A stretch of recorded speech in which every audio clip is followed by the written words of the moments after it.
Please put your hands together for today's guest, Carla Patullo. There she is, everybody. Oh, I forgot to do this. Yeah. Hello. Oh my gosh. I biffed that one, but hey, we did it. We're here. We're ready to go. Carla, thank you so much for being on. And did I get your last name right? Is it Patullo? It's actually Patullo, Patullo. Is but it Italian? yeah, Is that what that is? Italian. Yeah, Okay, I was going off of Spanish. That that's all right. It's all good. my bad, my bad. So you're Italian, huh? That's awesome. Yeah, yeah. My parents came over from Italy back in like the 70s. Yeah. That's rad. So, yeah, yeah. Straight up So, first immigrants. generation. Heck yeah, yeah. My mom's from Mexico, so it's like Oh, your first cool. generation. Yeah. Do you find that there was more stress on success um, growing up in like a immigrant Hell household? yeah. Hell yeah. They're like, if you're not successful, what was this all for? Um, Yeah, I mean, they really like sacrificed a lot. right. I'm sure you've heard these stories, probably from your family. And Oh it's, my gosh. I think my family also, they came from a small town in Italy. Hmm. Like they were basically on farmland. So they didn't have a lot of the opportunities that, they gave me and my siblings. So I Oh felt that pressure. yeah, yeah, no doubt. No, I find that there's a through line for kids of immigrants is like there's constantly being pushed and I don't know, was it something that you felt like impeded you in any way, or do you feel like that pressure was good in a sense? But I guess weighing out the good and bad of Yeah. that, because I've seen a spectrum of the results of that. Yeah, I think for the most part, it's been good. It's Mm. been like this fuel and this thing to kind of like push me to do things and just, do better and be better with myself. Mm. But I think like, yeah, like, when you see kind of what your family went through, like, and I grew up in the restaurant business. Oh, sweet. And yeah, and my mom had a hair salon, so both of them were like working on stuff they were passionate about, but like it was really hard work. Yeah. So like, and they put me to work pretty young. So yeah. So I understood like, okay, like, there's that hard work. I think on the flip side though, you put all that pressure on you sometimes. It's like you don't know when to turn off. Mm. And I've had to like learn that as I've been going. Yeah, yeah. So are you the type of person that'll be like awake in bed and still thinking about all the things you have Yeah. to do, or the things you already did, or the or music or whatever it is, and it keeps you Yeah, up? I Yeah, I mean, I've gotten a lot better, Yeah. but I would say like, it is like even like, after I finish a project or something, I'm kind of like, okay, what's next? Yeah. Because it being in like the restaurant business and stuff, like when you're busy, that kind of equates to like you're doing well, Hmm. right? So like taking that pause and just slowing down, it's a good thing. I Right. just wasn't brought up that way. Slow down. Yeah, that's interesting. That is very interesting because you do have to sort of teach yourself to okay, slow down a second. And this is something that I deal with still constantly. It, like the other day at work, I was putting some topping on this dessert, and it's like a high end place I work at. So you have to sort of I was just sort of going crazy. I was all jacked up on coffee, and the chef was like, "Yo, bro, calm down. Like, bring it down." It's something constant because I find myself Yeah. when I'm rushing through, or if I'm putting out all that energy, I tend to misstep. Is that something that you could relate Yeah. with? Yeah, definitely. I think it's like just kind of like I have to like catch my breath and just Mhm. like, start to tell myself, you got to slow it down, Carla. Just like, Step back. but Yeah. it's this perfectionist thing, or like maybe this idea of growing up with with the mentality of, if you're going to do something, do it right, Mm. and kind of like, that, you know? Mhm. Yeah. Um, but it's also you can't be good like, I know for me, I try to put myself in very, like, vulnerable situations a lot because you can't be good at everything, Yeah. and I think there's something really good about that, like, I just started doing boxing, which I'm, like, Oh, really sweet. bad. That's all right.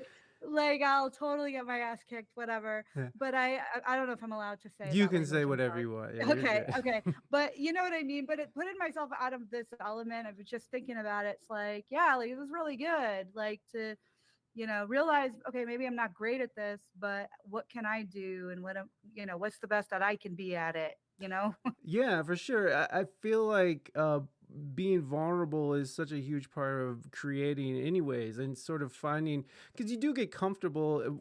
And like, I know what it is to live as an artist where you might not always know where your next gig is or where the next Yeah. check is coming from.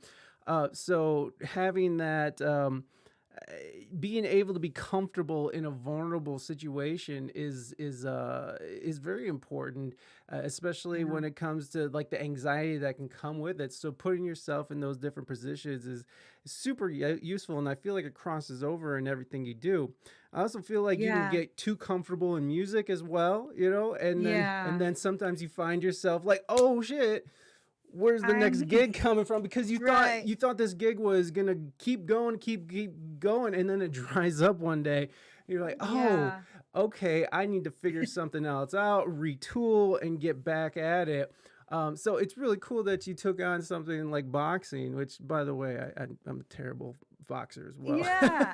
Well, like, I just felt like, I'm trying to, like, regain my strength. I came back from, like, a health thing from 4 years ago, and Mm. so I'm like, I don't know, I'm trying to ride this momentum, from my releasing my album and just, like, everything along the way, like, the positive things, like, just riding that momentum, like, I'm gonna be, like, strong, you know? Yeah, and by the way, Maybe go ahead. I'm sorry. yeah, I'm gonna be like, I might not win the fight, but like, Yeah, well, no, I want to get myself together, and for sure. yeah. And by the way, congratulations on your win at the Grammys. I Oh, saw thank your you. video of you accepting it, and I just Oh, thought it was thank you. so cool, and you look so overwhelmed, and just Oh, it looked. yeah, Can it you was just? crazy. I bet. Yeah. Can you describe that moment for us? I mean, the whole thing is, this album to me started off as my last album. Like, I thought, like, I was like, I got cancer a few years ago.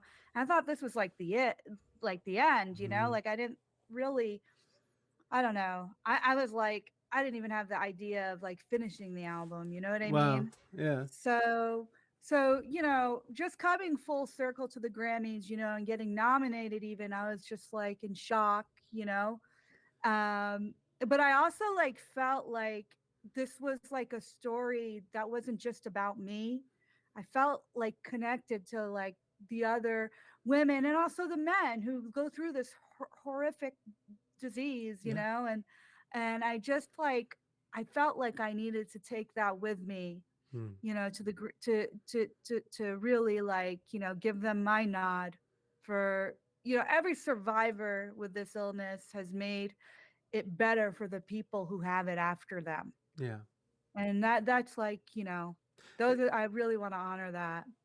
Specifically, you had breast cancer, correct? Yeah, Yeah. yeah. Yeah.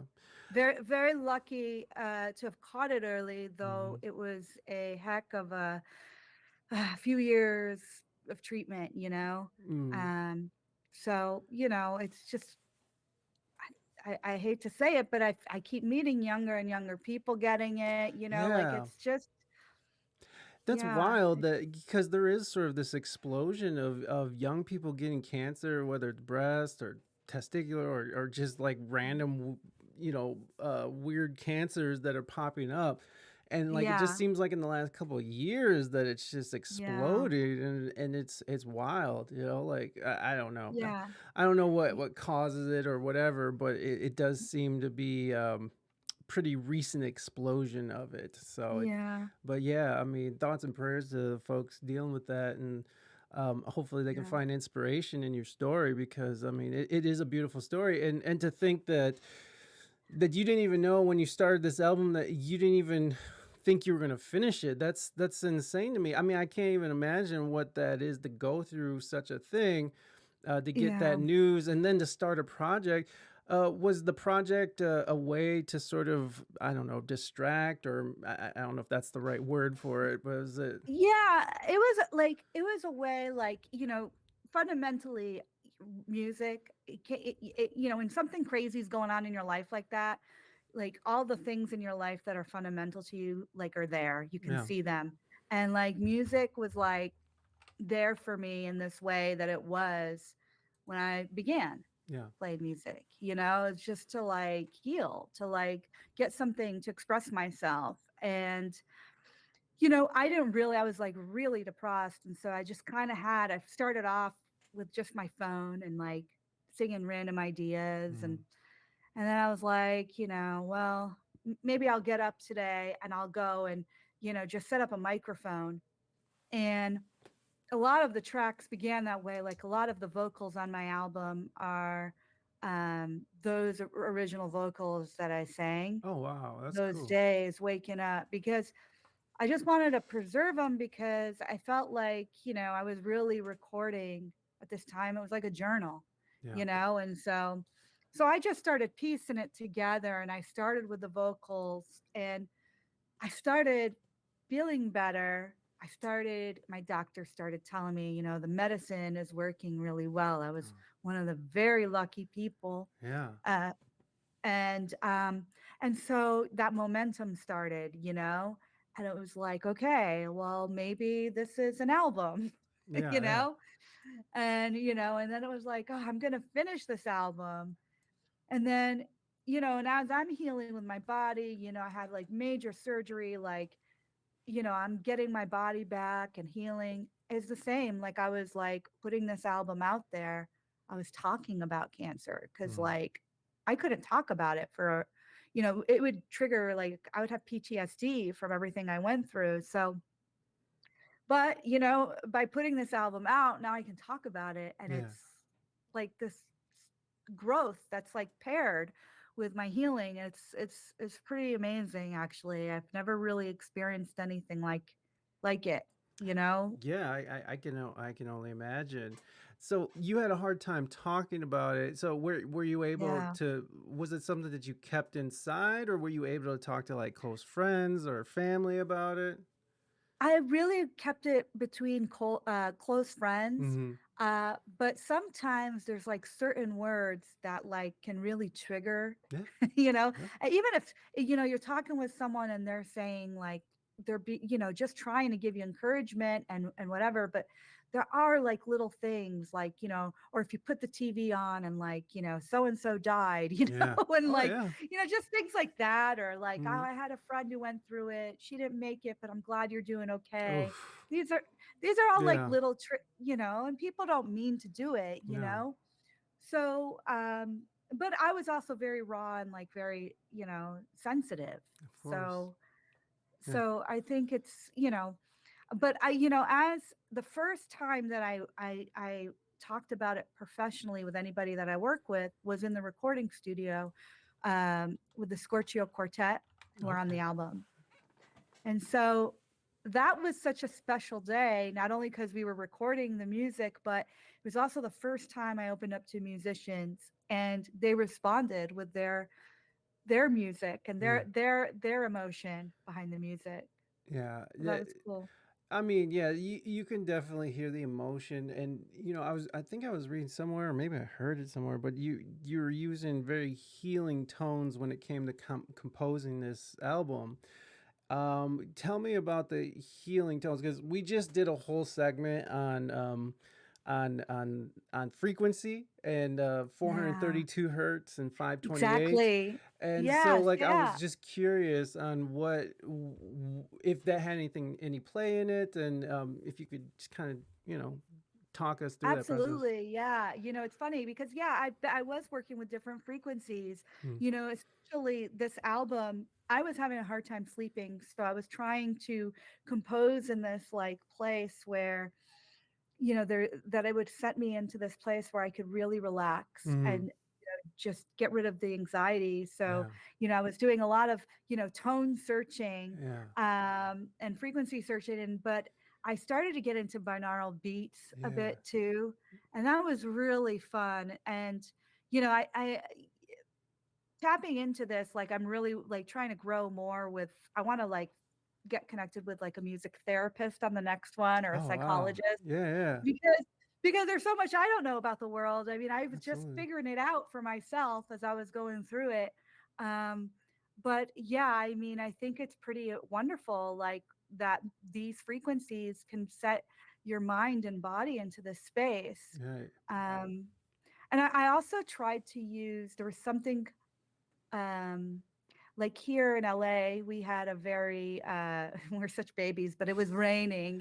We had our Yeah. There rain. was a lot of rain at one point, I think, right? Yeah, and Recently. so Yeah. and there was something, about the rain for me that was like really soothing. So I went outside and started recording the rain, and I Yeah. wanted that, you know, this nature part of it, Mm. to be a part of it, because I found for myself a lot of peace doing hikes and stuff like that. So I wanted to include some sounds from, outside my studio. Yeah, yeah, for sure. Yeah. I love that. I love that too. So were you playing around with the frequency for 32? Was that right? Or were you keep? Yes, that's one. Yeah, and then I would also like take like I would try to get it in this. I had this whole chart. It was like I would, try to split the frequencies. Yeah. I'd have one frequency here, like say it like, I don't know, 37, really low, like Mm-hmm. something really crazy, and then 432, and then see the difference between the two and where that would lead me, and Oh, if that would, that's kind of like the binaural beats right. method. Yeah. And I got into that from doing acupuncture because I Oh, became a okay. huge like health nerd after my uh Were you drinking green juice and stuff yes, and yes, I got sound all the bowls green and all this juice. stuff? Yeah. Yeah. I love that stuff. I mean, yeah, I feel that though. Like that's uh, I think anytime anybody loses their health in any way, they're always just trying to find ways to gain it back because it's such a priceless. You can't put a price on health. It's just Yeah. it's just everything. Um, And then, go, please, just to build on that frequencies, please. when I sat down with the string players, Yes, that's what I was I gonna ask I you. yeah, I wanted them to kind of go into to match that intonation, Yeah. because it's not like so perfect, Mm-hmm. it's a little flat sometimes, Right. Right. and I wanted them to lean that way so that we really had this like, you know, so it'd be like, I'd have some synthetic stuff, but then they would like de-pitch, and play a little flat just to Okay, just to meet the play right. with those. Okay, Yeah. and so then they weren't necessarily tuning their instruments to A 432, but they were just sort of depitching on the like if they were using a viola or something, they were just depitching on their fretboard. Well, it wasn't anything like I think they just do this automatically when they Ah, hear music. They will tune down or they'll play just it a little. match. Yeah, Yeah, gotcha. yeah. Yeah, because they're probably fervent professionals, right?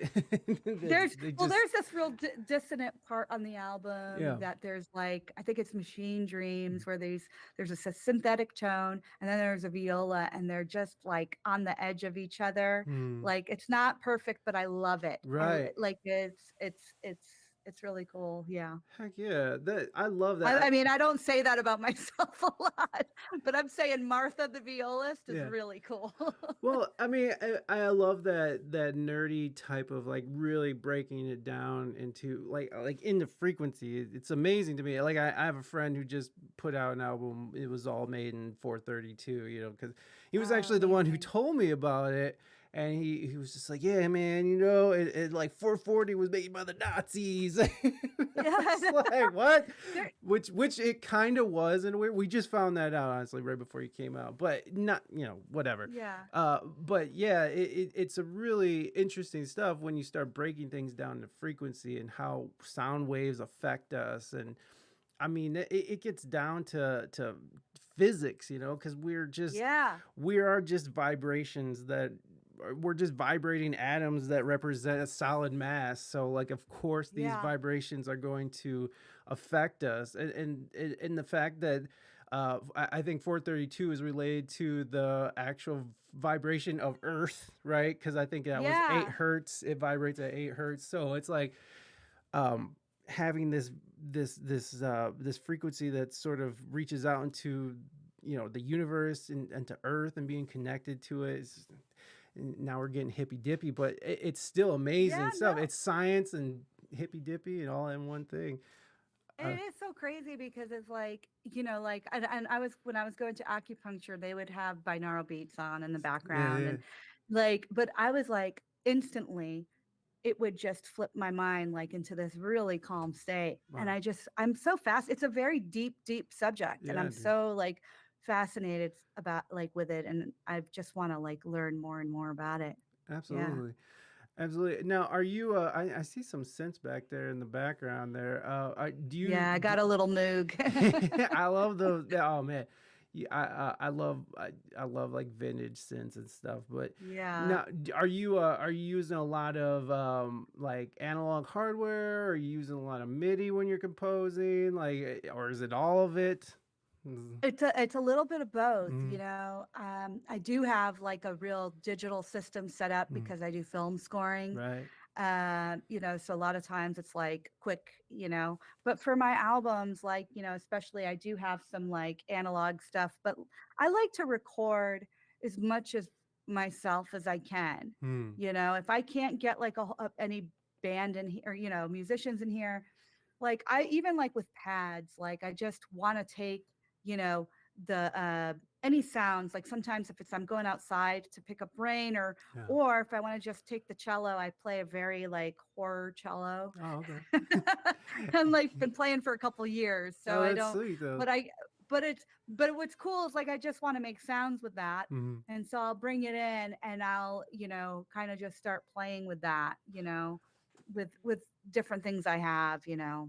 Like when you're recording something like the rain now, are you using that raw sound or will you process that or and like tune it to something, or like how would you go about when you're using samples Yeah. like that? I mean, a lot of times I really love to like record stuff and then mess with the speed of it, Yeah, yeah, and then like, cause there's something so fascinating. Like I'm fascinated with stuff like slowed down like a lot. Like, yeah, so I'll just like really take it down to the point where it completely, it's unnoticeable. And I right, love that. And then, and sometimes like I'll like take a section of that and and just have that be like a starting, like the tone that I'm starting with, the hmm, frequency I'm starting with, and yeah, for sure, and that's really fun, like, because I don't know, I think there's something metaphoric about that too, that's like, sometimes we move so fast we don't see like the beautiful things, yeah, all the beautiful things, and there's something,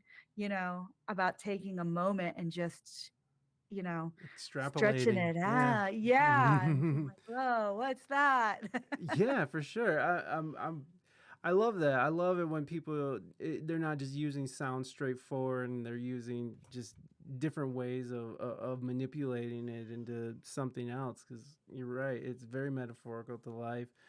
Um, Now you with your last album, and is it I'm sorry, I just saw the So name. she howls. So Yeah. She Howls. Okay, I knew it was She Howls, but So She Howls. Uh, you're doing a lot of the vocals on that. Yeah, Okay. that's so I also have a choir that came in, Oh, sick. tonality. Yeah, because like I wanted the album to really start with this kind of lonely, isolated feeling, Right. of just it's me. And as I'm like getting over the hump of getting through everything, Yeah. I feel this connection to people. And so, you know, before people knew that this album was about cancer, it's really just about healing, no matter what you're going through, like Yeah. grief, just coming out on another side. And I wanted it to have this connecting part to it. So then I brought in the choir. That's Um, sweet. And you were able to bring these artists together, and you were able to what what was your like approach to it? Like, how did you pitch? Like, hey, be on my album, or like, were you Yeah, telling them your story? Like, how did you gather this incredible group of musicians? Because I mean, I listened to the album a yeah. few times, and it's very beautiful, and just I mean, Oh, it thank definitely you. is. I mean, you can definitely tell that you put a lot of thought and energy into it. So how did you approach musicians to come and like work with you? I like it all started for me with the quartet, the Scorchio quartet. Mm. And I had done like a workshop years ago with Martha Mook, and I knew I wanted to work with her someday, and I've been following her work. And she just did she's done the Tibetan House concerts with Philip Glass and Laurie Anderson, Oh. who are like heroes of mine. And I just knew that was the right vibe. I Mm-hmm. just sometimes this music's very chill. Sometimes you go in front of musicians, and not to say all classical musicians, but sometimes you go in front of musicians and they're like, I'm going to hold this note for how long? Yeah, yeah. And and, she's and she's a violist, is that right? yes, Shit. yeah. Okay, okay. That's And, and then there's musicians who get that. Right. It's like it's not just about holding a note. It's about like there's movement within these notes, Hmm. and there's emotion behind it. And so I just felt like they would be the perfect fit for that. Um and then, the vocal ensemble Tonality, I had been following them for a while too out here in LA. And they're always like doing these really cool projects about you know being heard, and like by underrepresented groups, and Hmm. they're really about connection. Yeah. And if you go to their shows, it's spectacular because they are very it's almost like an immersive experience, because the choir will be wrapped around you around the room, Mm. and it's really beautiful, and there's this big sense of connection. And I knew I could get that from them on this album, and I thought that would be perfect. Yeah. And then of course then there's Lily Hayden, who is a violinist and singer, and she's in a band called Opiate Moon, who won a Grammy in this category a few years ago as well. And she's just phenomenal. And I knew she could soar at the very end, so Yeah. I really wanted her to S- be a part of it. I felt like I needed more energy with me, Uh-huh. to help me, to lift me, Yeah. like coming out of this. And it was beautiful because I feel like they were a part of my healing process. Heck yeah. So, did you have a Yeah. relationship with any of these musicians before you reached out to them? Yeah, like Martha Mook with the Hmm. Scorchio Quartet. Like we did this Oh workshop yeah, you did maybe workshop like, with her. yeah, and but we've been friends ever since. Mm. And she's so cool. And Lily Hayden's out here in LA, so I have seen her and Mm. I've seen her perform, and she's just so great. But we really got to know each other through this album. And yeah, and the same with Tonality, Alex Lloyd Blake. I've seen and heard of them. I did not know them personally Right, before. right, right. So, but I No, knew their work. well, Yeah. I mean that can be kind of. I'm sure that brought up some anxiety too. Just reaching out to these people you really respect, and then being like, Yeah. like, hey, we come and work on my album, man. Like it's just, Yeah. because I've It was been in that position where you're reaching out to people and you don't really know them, but you're a fan, and you're just like, hey, would you be on my stuff, bro? It- yeah. And and I try not to take it personal, because yeah, I feel like too it's like they're like seeing too, like, is this something that I can be a part of, yeah, like, is absolutely. this something that I connect with?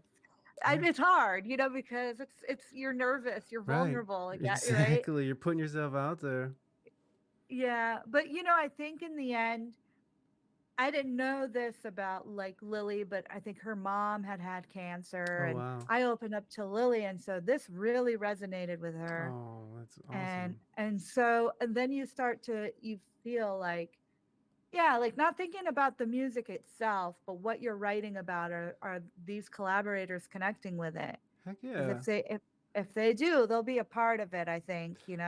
Yeah, definitely. I think that, another part that makes a great musician, especially as, the leader of this project, is being able to organize musicians who that you can work with. Or, I mean, and then you didn't even know if you could work with some of these people, and you still were reaching out, and to be able to connect and to organize them into a group of some sort.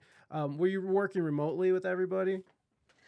Well, I went to New York to work with the quartet at Okay. this really well, I technically New Jersey at this studio called Hobo Sound, Okay. and so I went out there because the whole quartet's out there, Yeah.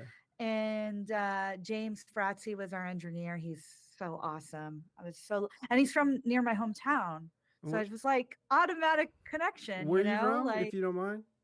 I'm from Western Oh, okay. Massachusetts. Okay. Yeah, Okay. yeah. So Sweet. he's like a neighboring town away. And Nice. so we really connected and and it was just great vibes, you know. Yeah. It's not always like that. So No, I it's really I've definitely worked with engineers who had like attitude problems and like were mad because they had to be there, and it just puts a whole yeah. damper, like putting that kind of Yeah. energy out into a creative a creative center is just it's just antithetical to creation. It's like, why are you even here if you're gonna have that kind of Yeah. attitude?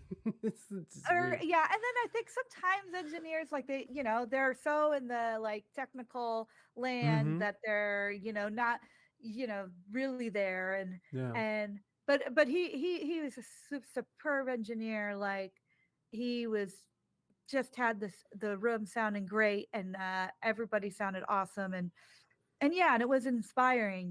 He was part of it. Yeah. It was magical because I just felt really good energy, Yeah. and I think that's what a recording should be. Heck yeah. I think we all like deserve that. And if it's not, then you got to change it up because Absolutely. you know Yeah, this is especially it's oh, I'm sorry, go ahead. no, it's just say like this is what we live for, right? We live for Absolutely. these moments. Yeah. Yeah, and especially especially if you're paying like top dollar, Oh you yeah, want to like yeah, definitely have somebody who's professional. Even whatever your mood is for that day, you should always walk in with a professional demeanor, because again, you're going into a sacred space. I believe, it's a sacred space, and yeah, you're working with people doing beautiful things. So why wilt it with your bad vibes? And and even the people who are technical oriented, like, they could right, still go at it with a positive attitude. And I yeah, understand that some people are just very into their, because there are wonderful engineers who just can hear, and they can tune it in and stuff, but there has to be some sort of professionality that comes with it. yeah. How do you balance, because you're also a film composer, and you're also doing work. How do you balance like your own music with work, and stuff that you're hired for? It's funny. They both really feed each other, and Hmm.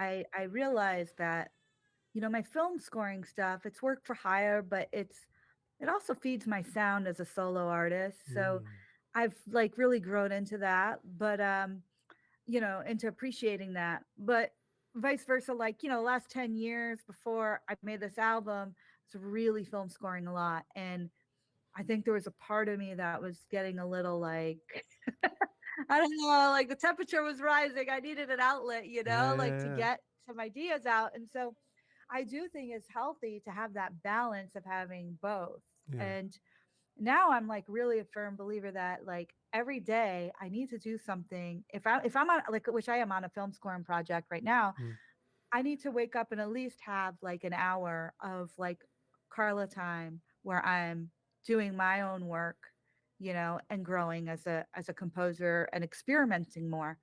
Yeah. Sometimes with film scores you just can't experiment as much depending on the project. Mm. Um, but so sometimes you come up with cool stuff as a film composer, and you're like, oh shit, I want to take this over Yeah, definitely.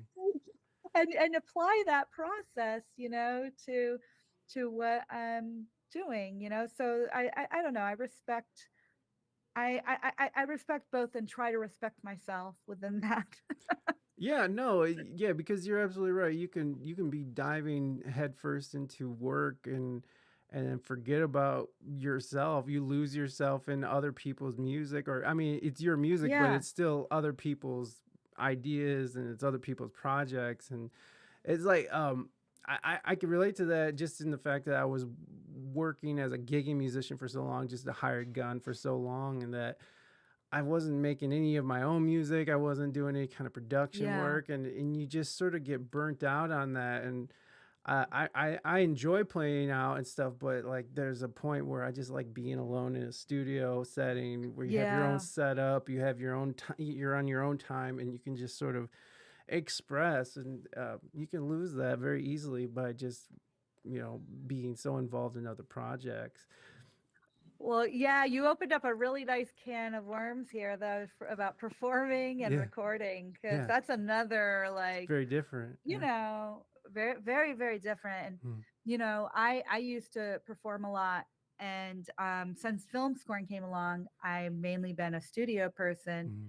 But with this album, I went out and performed again. Oh, sweet. And yeah, so it's interesting because like I took such a break from it that I'm like realizing certain things that performing does for me personally, and it's a place where I can be very present, Mm, like it's almost like meditation because you are in when you're on stage, you're like, you know, right, you are in that in what you're doing right then and right. there. And I found that really awesome. Like, so nowadays I'm like thinking, well, maybe I need a little bit more balance with that, Mm, and there's stuff even from the live show that when you're on the spot creating something, that's really cool because sometimes I think like you come up with some really incredible stuff, heck when yeah. you're not like, I have like, a million takes ahead of me. Like, Yeah, exactly. You get you one know? shot here.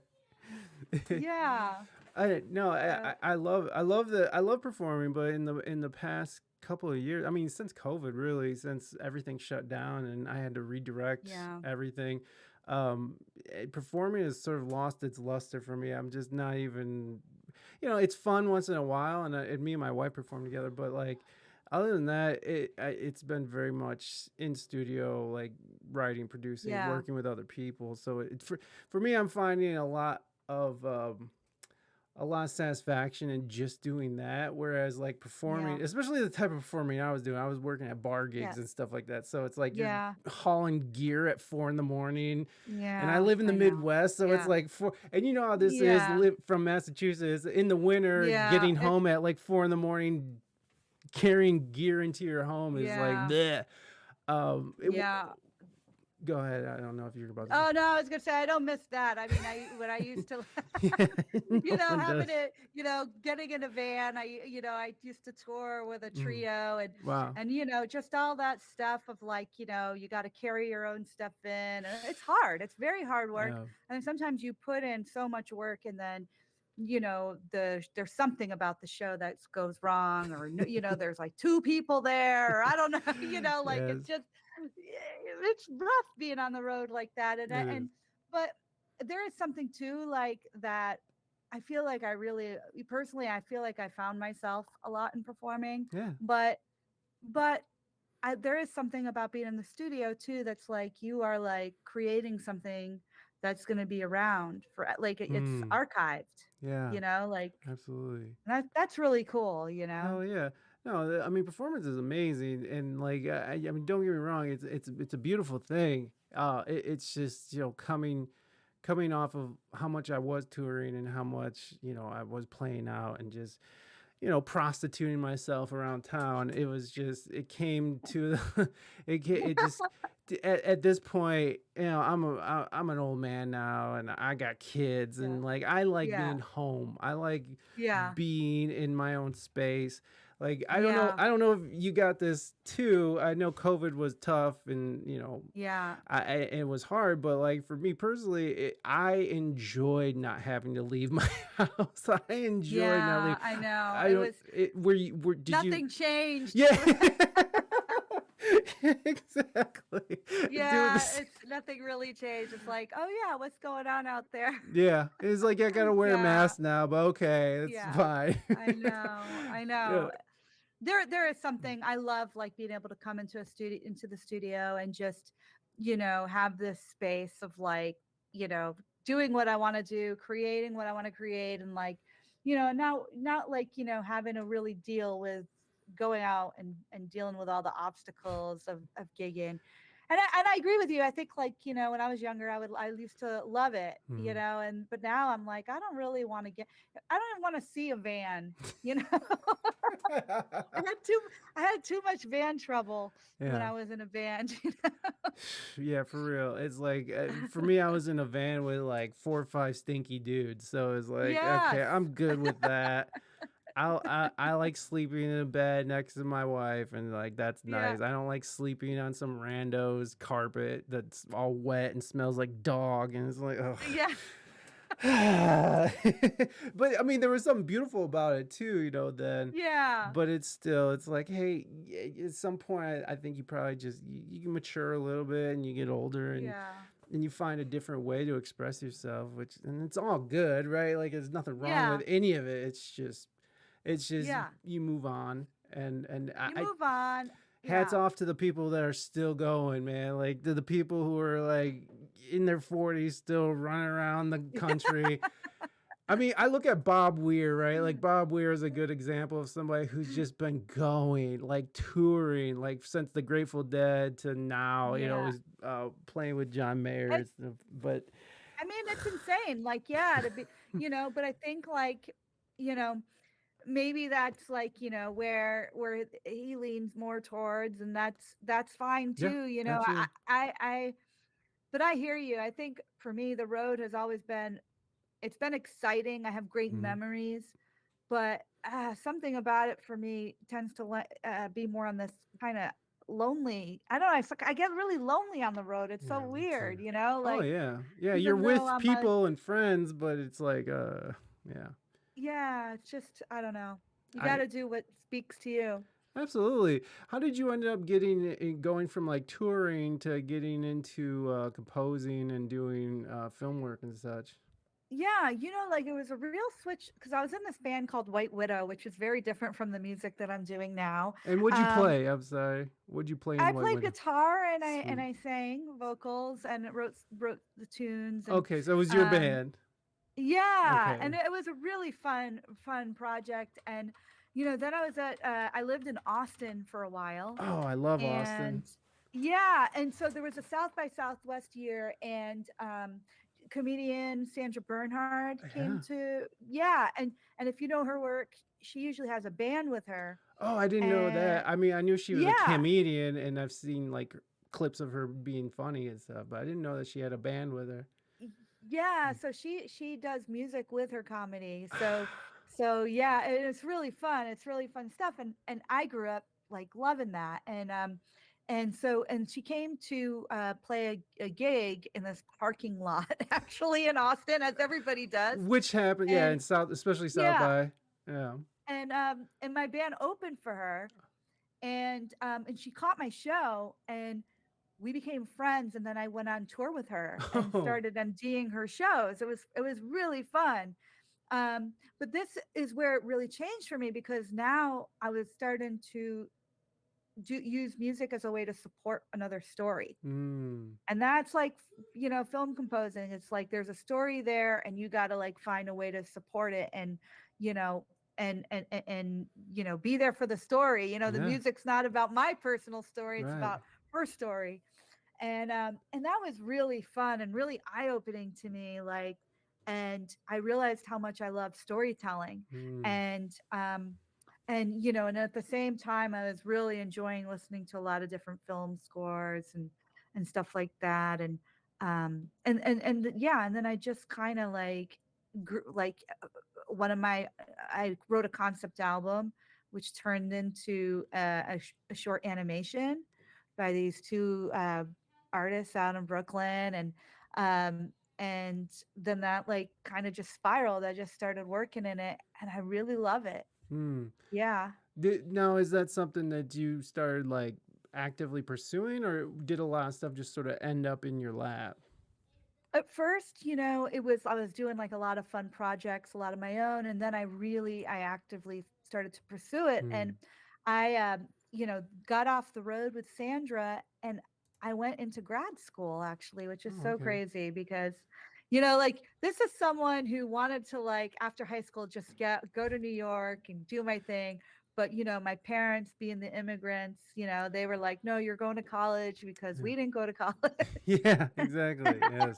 Why do you think we're So here? Yeah, I got yeah. you. So and then like I just saw like this 9-month program that like Berkeley was doing in Spain. Oh, wow. And I just was like, I was at a point in my life where I wanted to do something new. I didn't want to be on the road anymore. Yeah. And I was like, I'm gonna go do this. I'm gonna go do it. And yeah, and my partner and I we went to Spain for 9 months and I learned all about film scoring. Wow. And that was like the start for me of really, getting serious about it and then coming out to LA. And I really love it. It's to me it's like an extension of being in a band. Yeah. Like the director's part of your band. Yeah. I might not be the leader in the band anymore, That's all right. I mean, but it but you can still help lead to ideas and like put yeah. in your expertise can and help direct the director and stuff. So I imagine that in some ways Yeah. you are still leading, but yeah, at the end of the day, it's like, well, I don't like that, so it's going to be this in someone else's hands. So it's It Yeah, and it's so strange. It's like so I write to picture, Mhm. so you know, a lot of times it pushes me out of like the normal stuff that I would write. Yeah. It's like, no, actually you need to change meters here because that's Mm. the only way these cuts will work.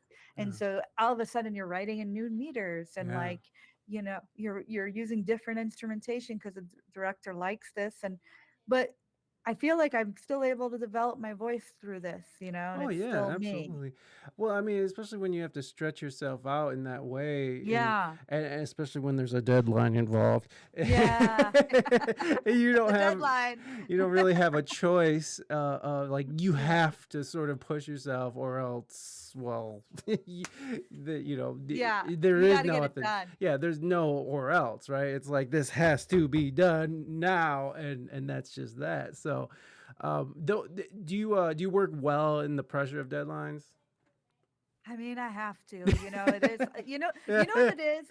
Usually it's a battle between myself that's like trying to perfect things and Mm, like, make this like, this groundbreaking, you know, my best work ever. right, And right. it's like, well, it's not always that, like, and yeah, and like in reality, like, maybe it'll be something great that I respect and that I did down the road, but like a lot of times you're just trying to like get a message across in a story. Mm, yeah, Like you're trying to evoke an emotion, yeah, like instead of, writing a symphony. So you're not doing that. right, yeah. No, So go ahead. yeah, oftentimes I got to say, Carla, this is good. This Yeah, is good enough. I yes. know it sounds horrible to say that, but it's No, true. You got to, I don't think so. I think that people get too caught up in that, and for some artists, they're so caught up in that they just don't release anything, and it's just always this right. thing that they're working on that they don't want to show anybody, and it's like, oh, it's not Yeah. done yet, and it's like, no, that's not how it works. Like, if this is a game of getting stuff out there. Like, if you're not putting out stuff, if you're not making more stuff, it's like, you know, Yeah. I think you can be a genius all day, but if you're not releasing anything or putting it out into the world, then you're just somebody's in their bedroom making, beats or whatever you're doing. So, yeah, I think good enough is that mindset that should be in play sometimes, or maybe even most of the time. Um, so Yeah. have you ever had any issues like with a director where like you guys weren't really gelling correct or right, and you weren't vibing, but you still had to get the job done? Yeah, Is like, and it's funny enough, like that's happened with director that I love, Mhm. as a person Yeah. that I love, but as sometimes it really is like being in a band because it's Mm. like you may love someone, but you may be like, oh, but they're not really the right vibe, Right, right. And I think that absolutely can happen. And I feel like for me, like as I've been going through film scoring, I work with new directors at times. A lot of my projects are with reoccurring directors that Mm. we know that we're jiving. Yeah. We know that like and we go and spend time together when we're not on a film Yeah. because That's it's cool. a relationship. Right, right. Like we Yeah. just want to be, just genuinely connect with each other and just like you would with a band. Yeah, absolutely. How do you get past those moments when you're not gelling with somebody and Yeah. you still have to get this project done? Well, you try to see it from their perspective, Mm. and you have to completely let go of any ego, thing that you're going on because ultimately, this at the end of the day is their project. Yeah. And, so I just start thinking like, well, they have this vision. I'm not, meeting it yet. Like I want to try to stay true to their vision. And so maybe this score isn't going to be like 50% my vision, 50% their vision. Mm. Maybe it's going to be like 80% their vision and then, like Yeah. 20% my vision. And that's fine, Right. and then, maybe on the next project we don't really we mutually like agree it's not because it's not fun for both, Right. it's really not, um fun, but you know, you got to stick to your guns sometimes. Maybe in this sense, you got to like give a little bit more. Hmm. Yeah, I suppose a lot of it putting your ego aside and remembering that Mm, there's a bigger project at play here, and there's a bigger vision at play here that's not just your own. I find that so much. I just went back to work, like a year or so ago, working in the real world, and I work in a kitchen, and you see that between like chefs and cooks and stuff who are just like they're not vibing, man. And it can get yeah, kitchens right. are explosive in the first place. So, Yeah. but for me, I'm very easygoing and working with bands for a long time and stuff. Like I've just learned to be like, whatever. I'm just here. I'll do my job and I'll go home. I'm curious. I talked to a composer last year. His name was Stefan L. Smith, and he works in L.A. and he's worked with like Hans Zimmer and Danny Elfman, and he's composed for like some really cool like The Lion King and stuff. And when we were talking, at the time Google had just come out with this AI music model, and we were sitting there listening to it, and I just went back and revisited, and we were both laughing, just absolutely laughing at how ridiculous it was. Fast forward 10 months or a year later, and it has made leaps and bounds. And I'm just curious on how you felt, because he wasn't threatened at all by it. He was like, nah, this is nothing. But in a year we've seen, you know the actors union was on strike, and one of the big things was AI and their likeness. We're seeing Tyler Perry halting, expanding his studio by almost $1 billion because of that new open AI chat, or open Yeah. AI, Yeah. just what is that called, Sora. And then now there's this thing called Suno, and I don't know if you're familiar with it, but like, how does it concern you at all, the idea of AI sort of coming in and pushing in on your work? Is that a concern to you at As all? energy Oh demand my continues god! to I mean, rise, Hold on. not we're to make a joke, but Spotify and Apple Music concerned me more. Like I mean, they've Yeah, taken all the artists like yeah. money from selling albums, but no, I think with AI it's interesting because I think it's like, like the internet, and how everybody kind of was reacting to that when it Hmm. came out. And like, just I think there's going to be tools there that will be helpful. I think that there's going to be I'd like to hope it's not going to take away jobs from composers. I Mhm. think that, composers who are still like, focusing on putting out like original stories and original work, like I feel like it's not really good at that. Maybe one day it will be. I don't know. I just feel like we have to keep adapting as creators. Mm. Like, if AI is coming out with like, you know, being able to do a certain, compose a song, like, well, maybe we need to do something that doesn't sound so, um, typical. Maybe, maybe we should evolve into using different instrumentations and play around. I don't know. Maybe it'll push our creativity up. I'm being an optimist here, but maybe it'll help us get better at what we do. Right. And then there'll always be that difference, Right. between the two. Yeah. I don't know. No, I understand because it's like it's so hard to even know where this is all going. But man, when I see Tennessee just passed this, it's called the Elvis Act, and they just passed it to protect artists' likeness and their voices because you have like Biggie rapping new Yeah. raps and Donald Trump is rapping stuff, and so like they're actually making law in regards to this, and so like it just seems like it's moving so quick, and like I don't know, have you ever played with any of I this stuff before? Well, yeah, so I haven't thank you for telling me about it because I was curious where this was going with that, with the with the voices because, there's part of me like say if someone had the desire to take my voice and do something with Mm-hmm. it, there's part of me that's like, well, that's kind of cool, you know? Yeah. Because it's like, as a creator, you put something out there. You could be the type of creator that's like, no, nobody like touch my stuff, like, Prince. whatever.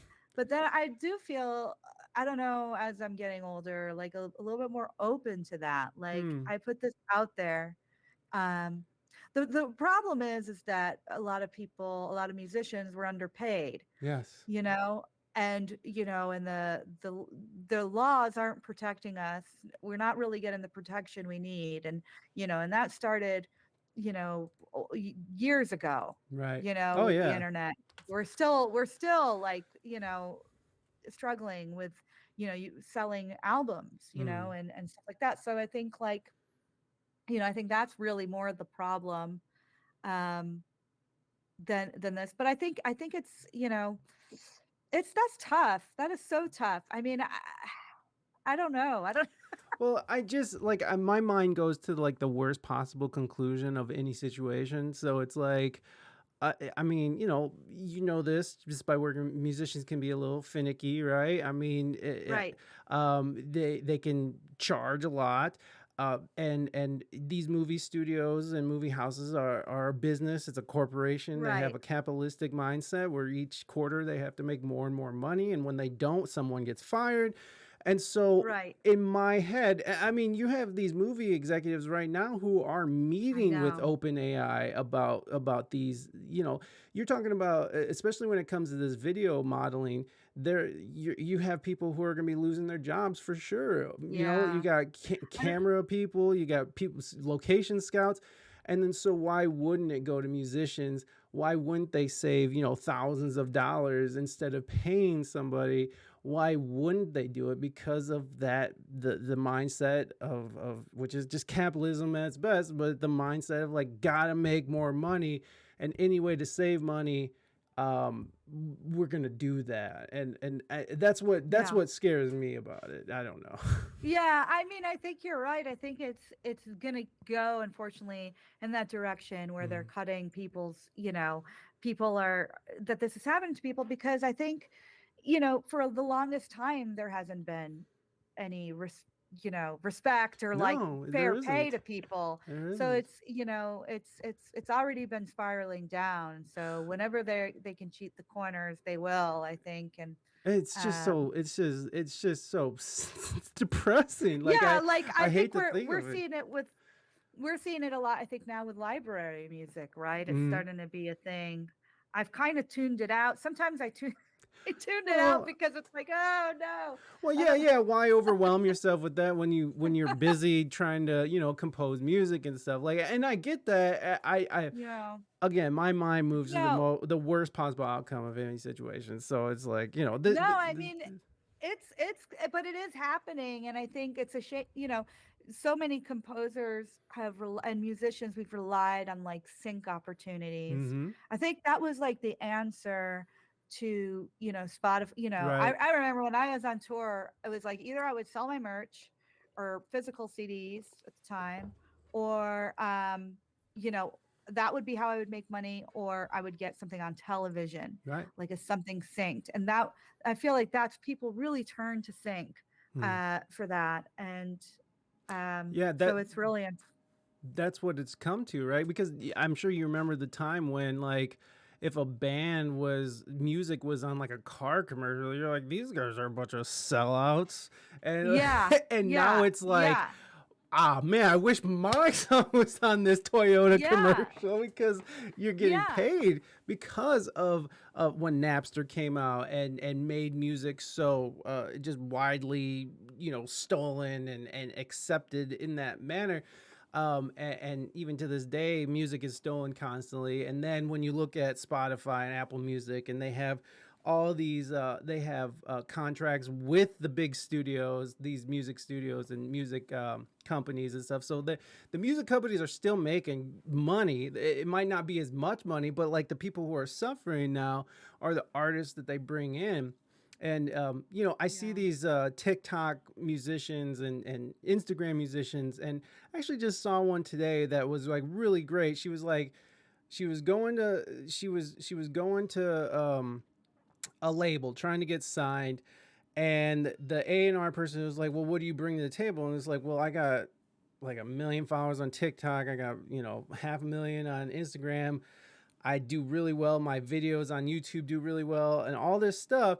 And at the end of the conversation, it was like, oh, that's cool, well, your music's good. And then they just sort of like separate, and she she was like, I don't even know why I'm talking to these people. I can hire the same people that they do. I can yeah, hire a publicist. I can hire, a booking manager. I can hire the same people.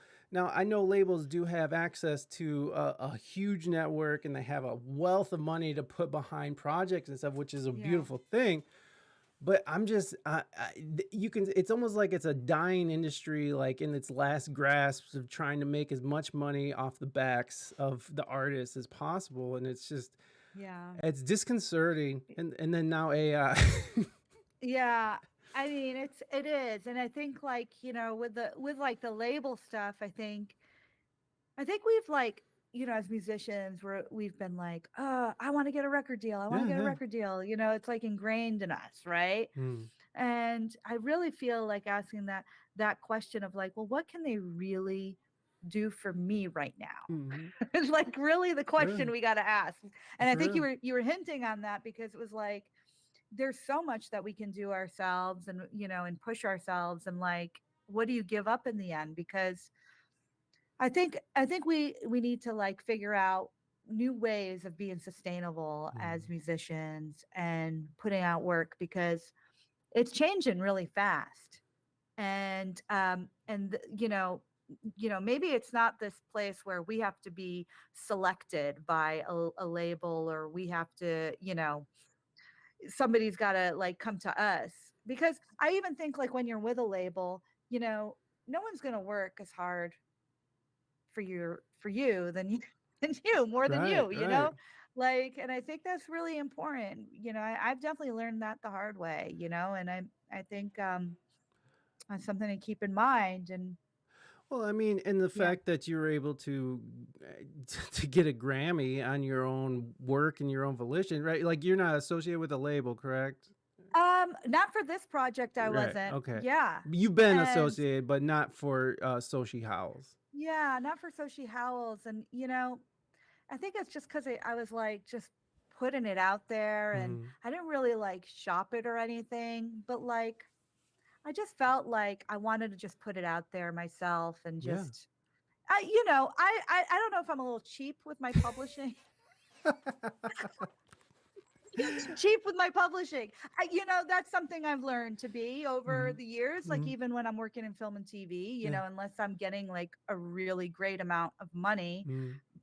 the publishing I'm going to keep, Yeah, and that's my bread and butter, for sure. like, and so I really have become like protective of that, Right. you know, because once you give that up, I'm not going to go on tour and sell merch. All right.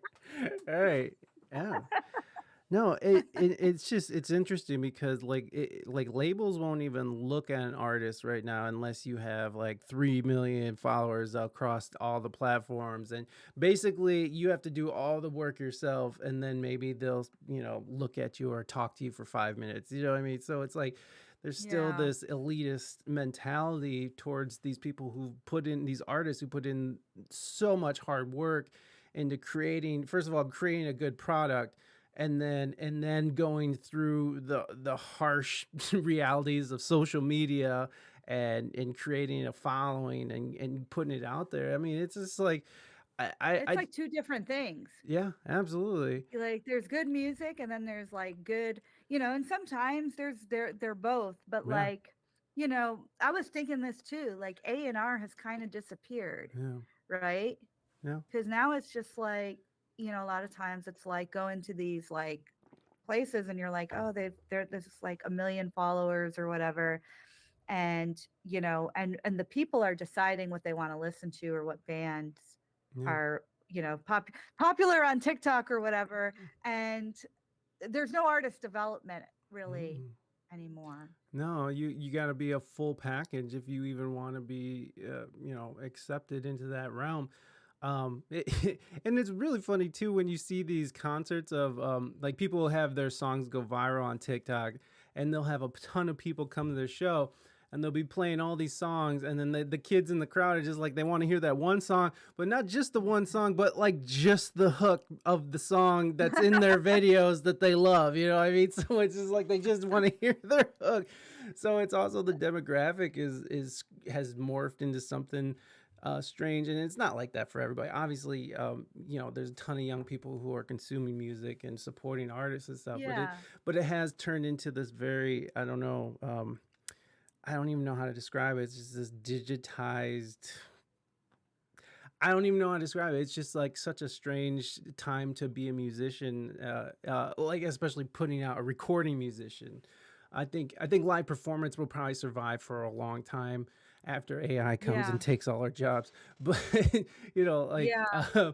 but I mean, because how do you have robots play music that people can like emotionally connect to? Um, but I don't know. Can I show you a little bit of this AI Yeah. thing? Because Yeah, I just please. this is so it's so wild to me. So let's just put it here. I'm gonna share my screen so you can hear what's going on. Oh, what'd you do? Go back. There we go. Wait a second. Oh, I shared the wrong screen. Hold on. My bad. Nope, that's not it. Where is it? I guess I'm just not.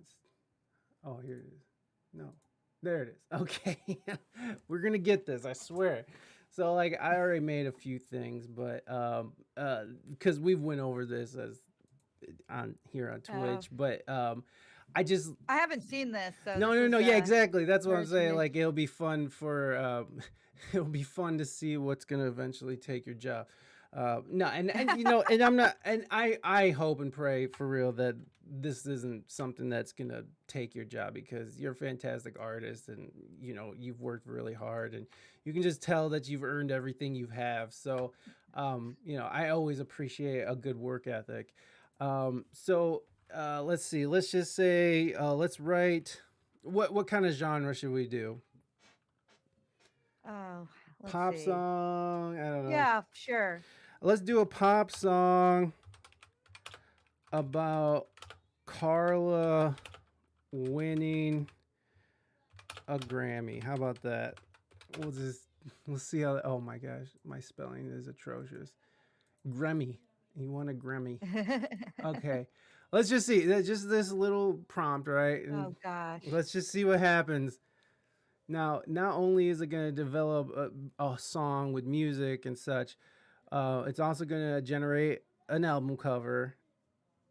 This is One Last Dance. Wow. What is this? And then it's going to generate lyrics. Let me see. So this is dance electropop. I So saw you across the crowded room, sparks in your eyes. A memory that will forever be etched in time. I can feel the rhythm as it starts to ignite. Our final moment, let's make it sublime. The music's pumping, bodies moving and sing. is this The it? beat pulsating as we dance. What? A bittersweet feeling as the night starts to fade. But I'll cherish this dance, our last escapade. But I'll cherish this dance, our last escapade. So let's comes the hook. dance like it's our last time. Feel the energy, let it climb. In this moment, we'll be free, dancing together, just you and me. So that was just a Yeah. verse and a hook, and that had nothing to do with Carla or a Grammy. Oh, Right. did I do it right? Hold on. Oh, maybe I didn't do it right. But it's like, Well, I do think we could try something a little different next time okay, what do you want to to try? to to challenge this AI because well, okay, like pop song, it's gonna come out with, it has like the chords that are in typical songs, Mm-hmm. Um, But that wasn't let's bad, see. right? Like that song itself Yeah, wasn't I mean, I terrible. could see like how like kids would like that, Mm-hmm. they would, it's got like The hey, formula. it has the formula of pop music, Yeah, right? yeah. Um, so, I did a song but about. wait, if you type in a film score, then I'm in trouble.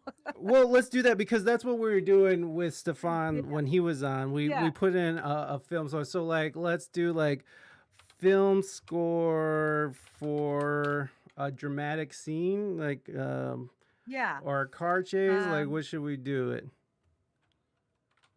yeah, I mean, it would be funny to write in also like avant-garde music just to see Okay, what it would like film throw out like score that too. for dramatic scene. Um, in Uh, avant-garde style. I don't know. We'll just see what it says. Now let me go back and finish. And is avant-garde? I'm just not spelling stuff right. Is it? There's no e in there. Hence the we speak yeah. English good. Okay. Avant-garde. Is it I'm the what? worst speller, actually. Yeah. I think there's no T. Yeah. Is it? Oh, maybe it'll tell me. Maybe Google will tell me avant-garde. Yeah. No, Okay. no T. Oh, there's no T. Yeah. No, no E. I'm sorry. Oh No yeah, E. yeah, okay, okay. I don't know. I'm again. All right, let's just see what comes up. We'll make it an instrumental. Should we make it an instrumental? Yeah, Yeah. we'll make it Let's make it. instrumental. All right, so let's see what happens. Um, yeah, shadows unveiled. Avant-garde instrumental dramatic. Okay, let's see what happens. Come on. All right, let's see how close we are to the end. All right, hold on. Come on.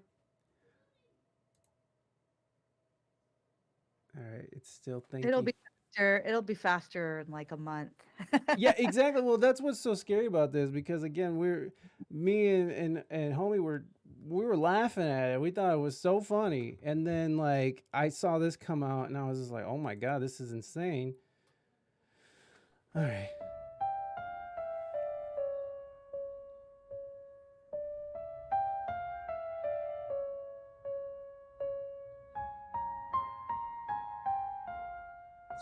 This is very just piano. Is it gonna have anything else to it?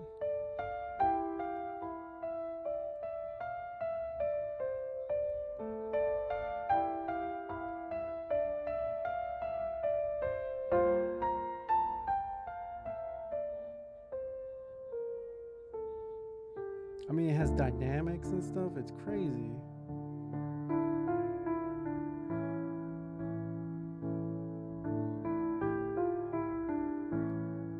I don't know how avant-garde that is, but it's Well, it's trying to follow like, yeah, some switch sort of between keys and you know, it's technically like, taking what it knows about, different styles of music mhm. and making those technical changes. Yeah. Yeah, and so like it's still sort of it's not really creating something new rather than it's just sort of recycling what's already out there. So that's one thing that's good about this is that the human touch is always going to be something that Yeah. is needed. But there Go ahead. uh, but yeah, there's something like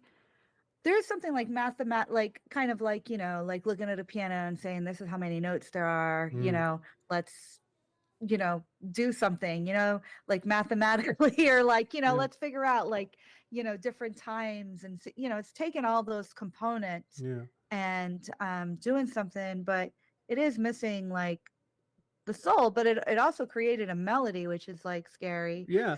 Well, I mean, okay, so someone could easily take this. If you pay for the pro version, you get like a better quality sound. Someone could easily just take that, put it over their film, and be like, oh, there it is. I don't have to pay a musician. Let me see what the other Right. one is, and then we'll run away from this.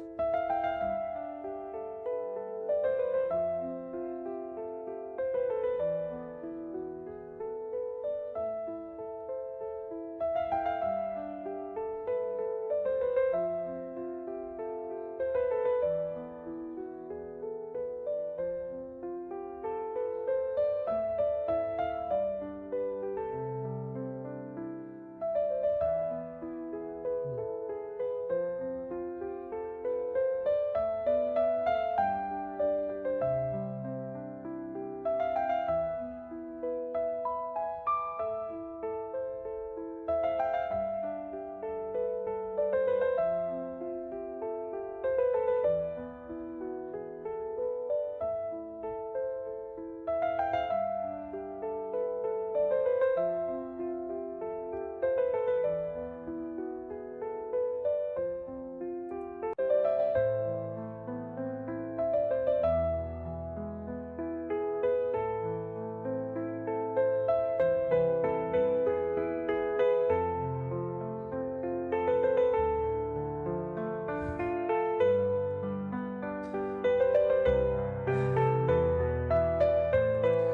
You guys in the chat, you're not supposed to be cheering on AI. Shut up. They're like, it's very soothing and very good. It's like, no, stop it. Oh my gosh. Okay, let's run away from this crap here. It's just such a it's just, oh my gosh. It's very disconcerting. Let me go back here and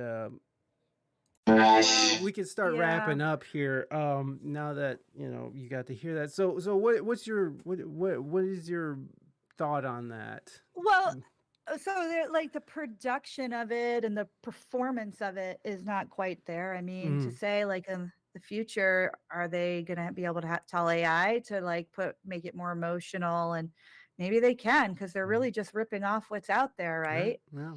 So, yeah, it is a little scary. I mean, I could totally see maybe some like directors saying, "Hey, this is the theme. Can you like?" Well, yeah, and maybe that could also be like like a template. Maybe a director can be like, okay, I'll Yeah, go in here and put something out. It's like, hey, I want something along these lines. So it could be a tool. And then again, you can pay for the pro version and get like a higher quality song yeah, and get a full song. Like right now, it's just the free version, so we got a 2 minute little interlude, but it's still very compared to what it was 10 months ago, um, it is Yeah. just crazy, like where that we've come. And then like, and you can also see it in the video, the Sora thing where like last year Will Smith was eating pasta and it was all crazy and weird looking, and now this. Yeah. Have you seen the videos for Sora? Like, people walking, there's reflections in glass, and it's just so Yeah. detailed to the point where, I mean, AI is getting to that point where we're making laws, and Tyler Perry's not going to spend $1 billion now because he's like, I'm going to re-examine what I'm doing, because if I can save millions of dollars, why would I expand my Yeah. studio? So it's just like, I don't know, man. It's such a Well, wild time. yeah. And then, like, at what point, like, the point when they take like your voice and Yes. they have you sing their lyrics or sing another song. There's stuff with that too. That's like, what point do you get paid for that as an artist? Oh yeah. For someone you like, if someone were to use my voice, and Yeah, I absolutely. think it's gonna change, but I'm afraid, yeah, that we're not gonna really be caught up because we're still not caught up with Spotify No. and They're trying to make just laws. getting paid for our albums, Right. Well, they're trying to like, make laws yeah, about that now too, where we get a penny per stream, which is like, better than like a 0.00002% of a penny, like.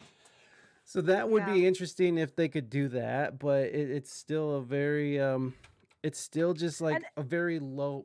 They just set a very low bar, and the artists are the ones, we have to do all the work but reap none of the benefits.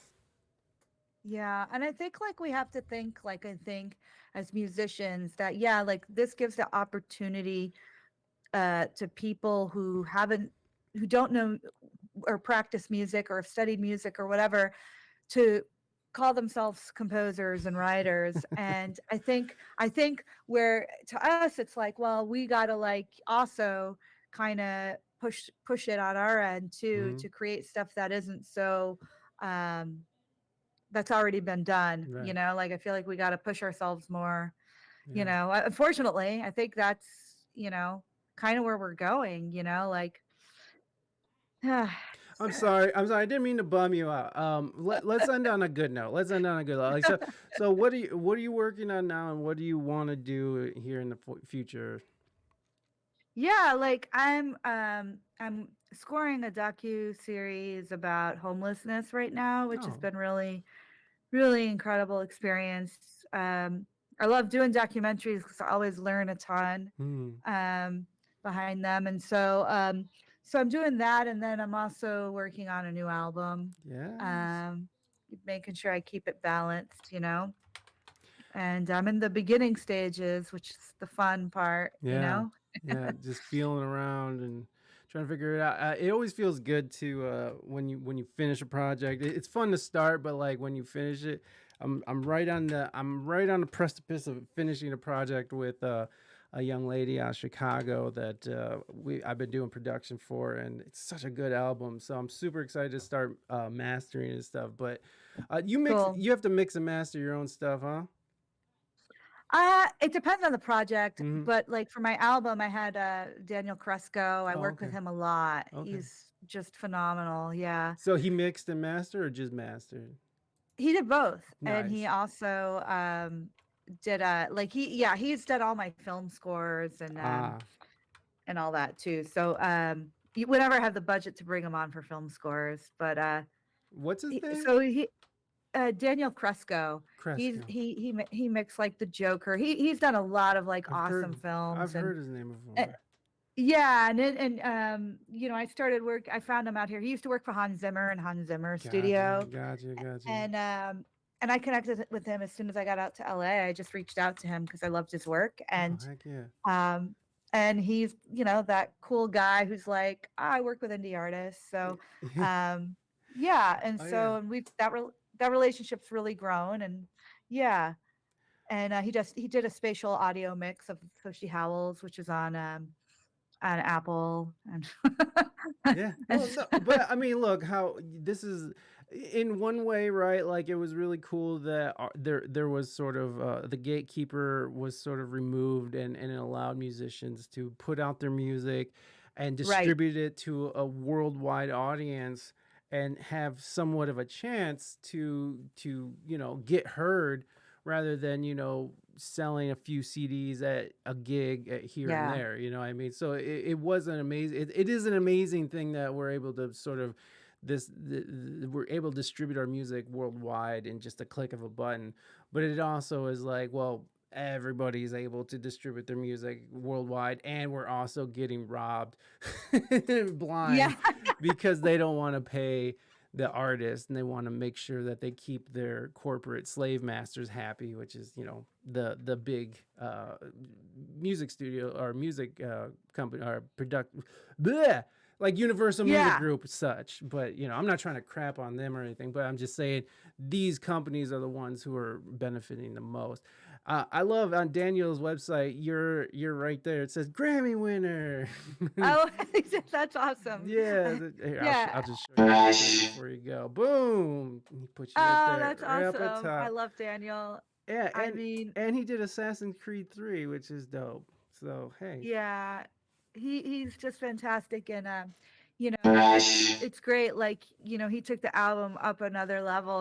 Like, he's such an artist when he mixes. yeah, Um, he just like can create this world yeah, that makes it just feel like so worldly and cinematic and big. yeah. He So did a really good job on your album, and he looks like he does a lot of great things.